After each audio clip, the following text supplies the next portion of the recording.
Arthur's doing well. Everyone get up for Arthur. Way to have a good day. You know, we're a family. We just cheer for each other, right?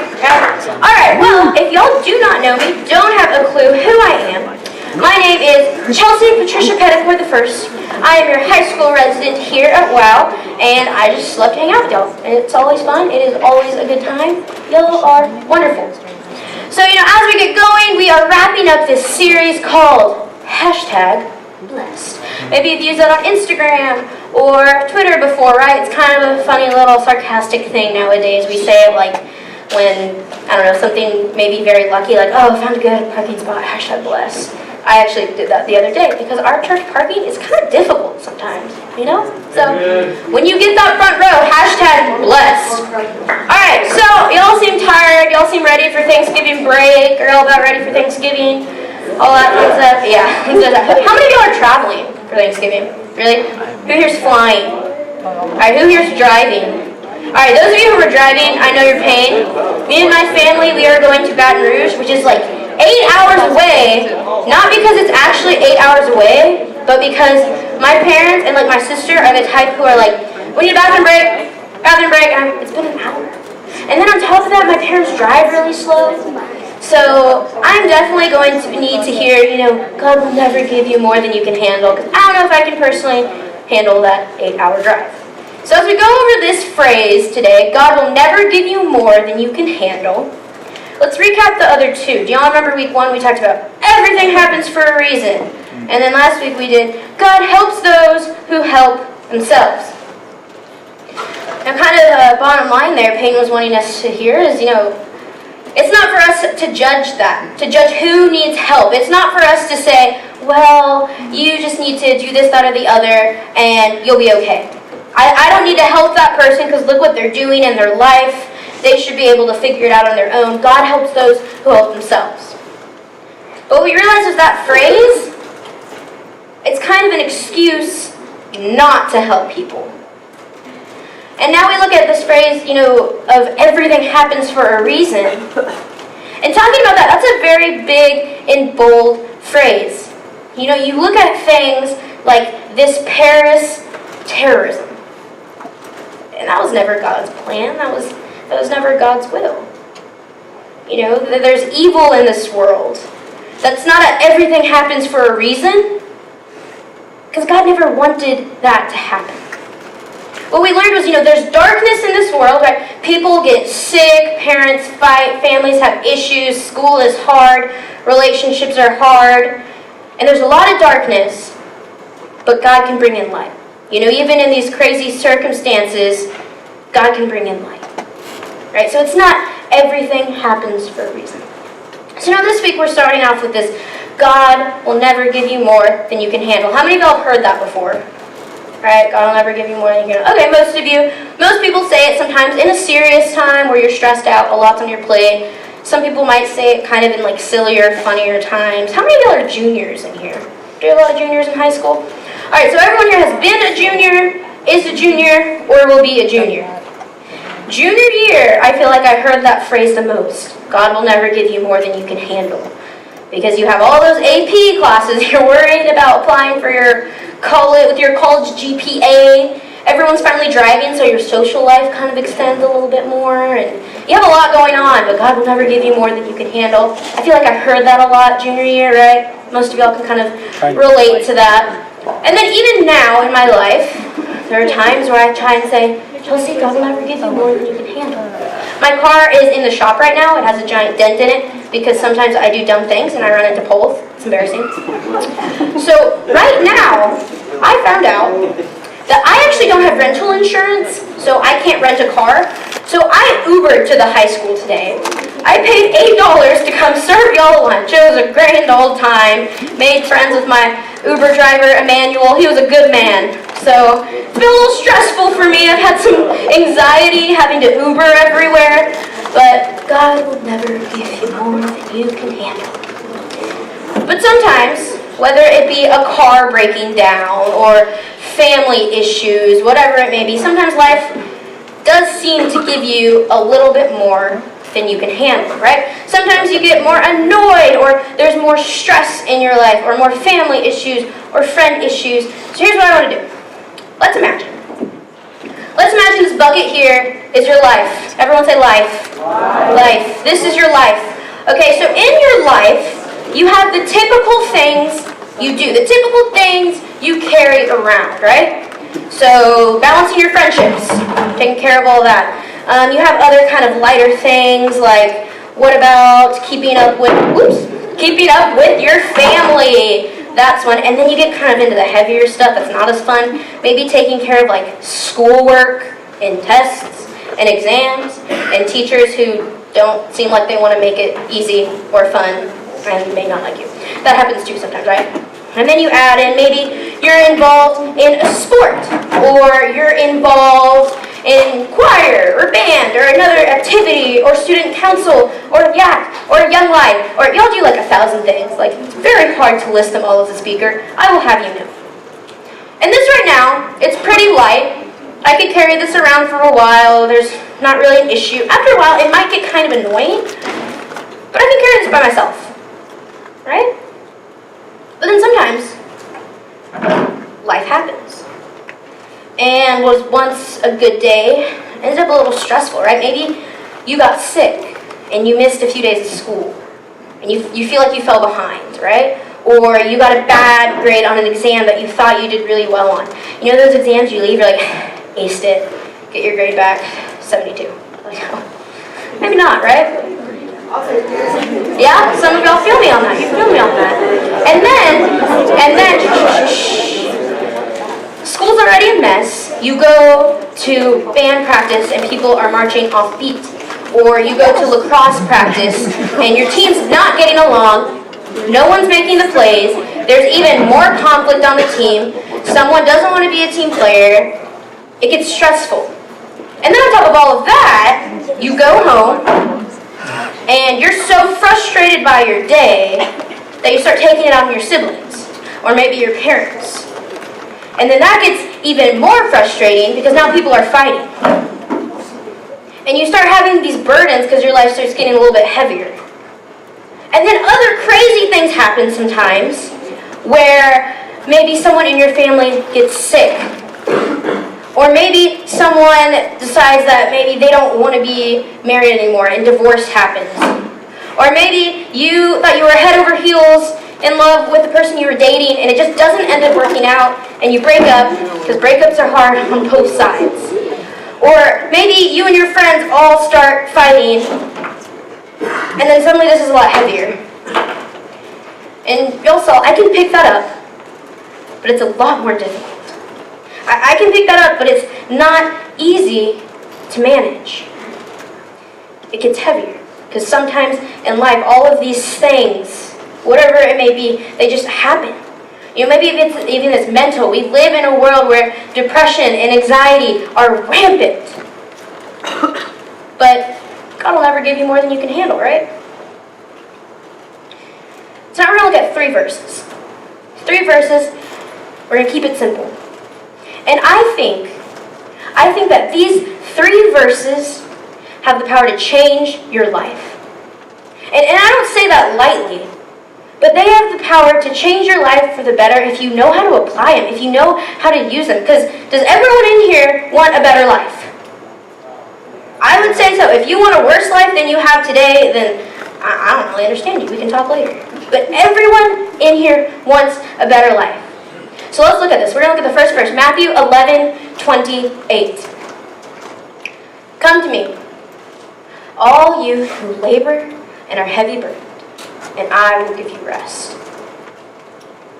Take my yoke upon you and learn from me, for I am gentle and humble in heart, and you will find rest for your souls. For my yoke is easy and my burden is light. You see, we live in this world where you have to figure it out on your own, where you have to fix things on your own, where you have to have it together 100% of the time. Right? Half the time someone asks you, hey, what's wrong? And we say, I'm fine. I'm tired. I don't feel good. When inside something's going on. We live in a world where we judge people for crying. We live in a world where if a guy cries, people think it's this huge deal. We live in a world where you need to be perfect, you need to have your life together, you need to have it all together 100% of the time. When I was in high school, in middle school too, my brother, he was stealing from me, he was stealing from my parents, he was even stealing from my grandma, he was dealing with drugs, he was dealing with alcohol, and I didn't tell anybody. I didn't want anyone to know. Because if everyone found out, then perfect little church girl Chelsea Petticord, well, her life doesn't look that perfect anymore. People would know that I was hurt. People would know that I was heavy burdened and I was working to keep it all together. It took me 6 years before I shared that with a friend. My senior year in high school, I finally told my friend, I told my life group. And suddenly that burden didn't seem like it was there as much anymore. We try and keep these things together all the time. Verse 28 just says, "Come to me, all you who labor and are heavy burdened." I was laboring. I was working to make people think I had it all together. I was heavy burdened. I was always having this anxiety and this stress, thinking, man, when I come home from school or work today, are we going to be fighting about this again? What's going to happen when I get home? I was so stressed all the time, and I didn't want to share it with anyone. I didn't want to share it with God. You know, it's even more powerful the more you look into the scripture. Looking at verse 29. "Take my yoke upon you." What on earth is a yoke? I read this and I was like, I kind of know. We're not talking about eggs here. Right? Does anyone know what a yoke is? Wow, clearly Highland Park is not filled with farmers. That makes sense. Love y'all though. Here's what a yoke is. A yoke attaches two oxen. Check this out. Right? So they're attached by this almost wooden bar, and they're carrying all of these logs on this cart. Now those logs are pretty heavy, right? You see, sometimes they even will pull these things that'll go through dirt and help plow a field. How many of you have been to Costa Rica? All right, moving dirt's not easy. Katie Yeager, how many blisters do you think you had after moving a hill of dirt? A lot. That's tough work, all right? And so you see these oxen, and they're side by side, and this yoke, it attaches them. So that one oxen isn't pulling ahead of the other, one oxen isn't trying to take a different path, but they're attached. And whatever it is they're pulling, whatever it is that burden is, they're carrying it together. Jesus is saying, take my yoke upon you. Attach yourself to me. Let's walk side by side and let's carry this burden together. One of my favorite movies, many of you might know this, is the Harry Potter series. I know, where's she going with this? I'm actually a Slytherin. Fun fact. Hey, haters gonna hate. That does not surprise me whatsoever. Alright, but Harry Potter, he's this like broken hero. This is why I kind of like him. He kind of has this troubled past, and he's trying to beat he who must not be named. You don't say his name out loud.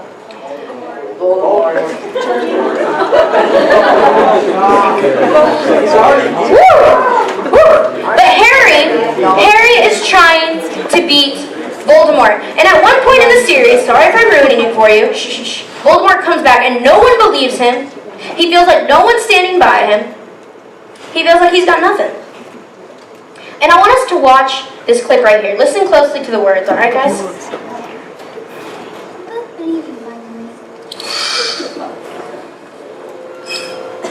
That he who must not be named is back, and you fought him, and the Ministry and the Temple are conspiring against you and Dumbledore. Thanks. Seems you're about the only ones that do. I don't think that's true. But I suppose that's how he wants you to feel. What do you mean? Well, if I were you-know-who, I'd want you to feel cut off from everyone else. Because if it's just you alone, you're not as much of a threat. If it's just you alone, you're not much of a threat. I think today in our world, we forget we have an enemy a lot of the time because you say like devil or Satan and people freak out and think you're like a psycho. But 1 Peter 5:8, look it up later in your small groups. 1 Peter 5:8 says that the enemy prowls about like a roaring lion seeking to kill and destroy. Do you realize that when you think you're alone, and when you think, I can handle this all by myself, he's winning. Do you realize that when you think, I can't talk to my small group leader, I don't even think they really like me, he's winning. Do you realize when you don't want to open up in small group, you don't want to talk to people about what's going on in your life, he's winning, because but they'll judge me, right? Because we have all of this anxiety and this stress and the fear about letting people know that we don't have it all together. Because if you're alone, you're not much of a threat.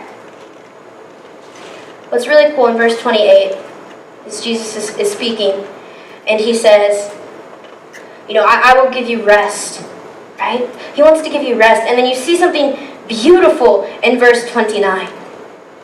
Jesus says, for I am gentle and humble in heart.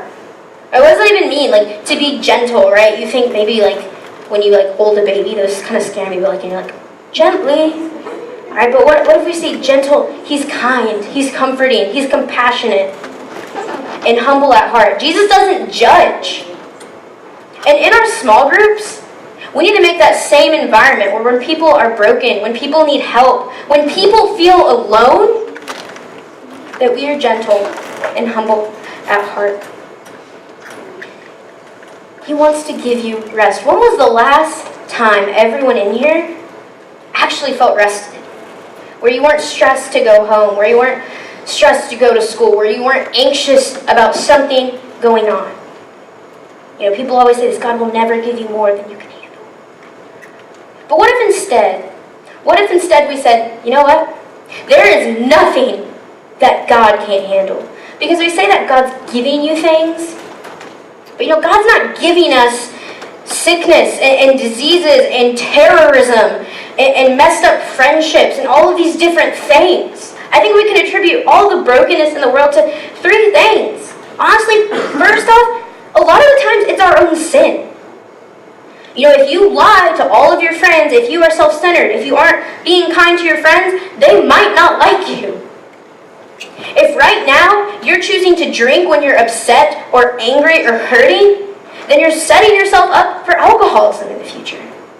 A lot of these things are our own sin. And second, a lot of the times these things are other people's sin. When I was growing up, one of the most frustrating and annoying things in my life was my parents' divorce. And this happened when I was 4 years old. So it's not like I even remember that, but always having to deal with the fighting over what holiday are you going to be at this Christmas, or whose house will you be at? Having to deal with, you pay for this, you pay for that, who's going to pay for Chelsea's, this, that, or the other. It was so annoying and gave me so much stress, and that was nothing that I did. And then lastly, we just have to admit, sometimes these things that are so heavy and so hard for us to handle are just because we live in a broken world. A world where there's evil, a world where there is terrorism, a world where sometimes people get sick and ill and we can't understand why. It's broken. It's not, God will never give you more than you can handle, because God is not giving us these evil, broken things. It's simple, really. There is nothing that God can't handle. God is big enough for your mess-ups. God is big enough for your brokenness. God is big enough for your insecurities. There is nothing God can't handle. Whatever it is that you're going through, whatever it is that's weighing you down, that's a burden in your life. And you're trying to walk through it, and you're trying to get through it, and you don't even know what it means to give it to God. You have that chance. You have a God who wants to know these things, right? And this weight, maybe it's really just messing with you. You don't know how to deal with it. You don't know how to talk to anyone about it. You feel like you may not even have anyone to talk to about it.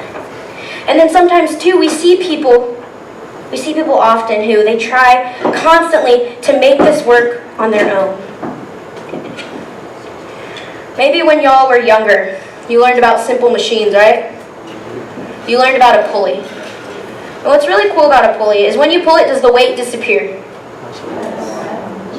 No. The weight is still there, but it's manageable. The weight is still here, but it's a lot easier to handle. As a Christian, I think sometimes we think that following Jesus means that life's going to be perfect. As a Christian, sometimes I think that we almost see God as this vending machine. But that's not the truth. The truth is, when you follow Jesus, when you chase hard after God, it's not that the weight and the burdens in your life disappear, but they become much more manageable. They become much easier because you're not alone in all of these different things. Whatever it is that stresses you out, or maybe you've never even felt that stressed out, you will one day. But there is nothing that God can't handle. Don't believe the lie that you're alone. Don't believe the lie that you have to act like you have it together all the time. There's nothing God can't handle. And He sends people in your life to comfort you in these times when you're stressed and you need to share. He sends people into your life to give you wisdom and wise counsel when you're broken and you don't know how to share these things. There's nothing God can't handle. Do you believe that? Or are we believing the lie that we're alone? We have a great and powerful King, and there's nothing that He can't handle. Will you all pray with me?